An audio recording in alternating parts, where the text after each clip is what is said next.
കേമികളെ പ്രായം കുറയ്ക്കാൻ വേണ്ടി മക്കളെ മുറിയിലിട്ട് കൂട്ടാ കണ്ണട മാറ്റി വയ്ക്കുക. ഇന്ന് ഞാൻ കാണിച്ചു തരാം. തരില്ല ഞാൻ, ഇത് ആർക്കും തരില്ല. ഇന്ദുന്റെ അടുത്ത കളി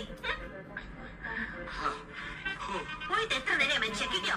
കടയായ കട മുഴുവൻ അരിച്ചു പിറക്കി ഒടുവിലൊരെണ്ണം കിട്ടി. മഹാഭാഗ്യം. എന്റെ എന്തു വെറുതെ കണ്ട കടച്ചവണയൊക്കെ വാരിത്തേച്ച് ഉള്ള ചന്തം കൂടി കളയണ്ട. അസൂയ എല്ലാവർക്കും തോന്നും. ചേട്ടാ സത്യം പറ, എന്നെ ഇപ്പൊ കണ്ട ഒരു പ്രോസ്റ്റിറ്റ്യൂട്ടീവ് ലുക്കില്ലേ? എന്റെ ദൈവമേ, അവിടെ ഒടുക്കത്തെ ഒരു ഇംഗ്ലീഷ്. എന്റെ തലവേദി. എന്റെ ഇംഗ്ലീഷിന് എന്താ കുഴപ്പം? നിങ്ങള് പാന്റും ഷർട്ടും ടൈയോ ഒക്കെ ഇട്ടിട്ട് എപ്പോഴും അങ്ങനത്തെ ഒരു ലുക്കിനെ പറ്റി പറയാറില്ലേ? എടിയാത് എക്സിക്യൂട്ടീവ് ലുക്ക്. നീ പറഞ്ഞതിന്റെ അർത്ഥം എന്താണെന്ന് നിനക്ക് അറിയാമോ?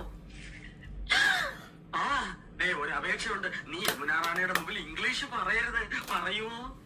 അത് പിന്നെ ശീലായി പോയി. എന്നാലും പറയൂല. എവിടെ അത്? ഇതാ. അയ്യോ, ഇത് നീളം വളരെ കുറഞ്ഞു പോയി. എന്നെ കൊണ്ടൊന്നും പറയിക്കണ്ട. നീ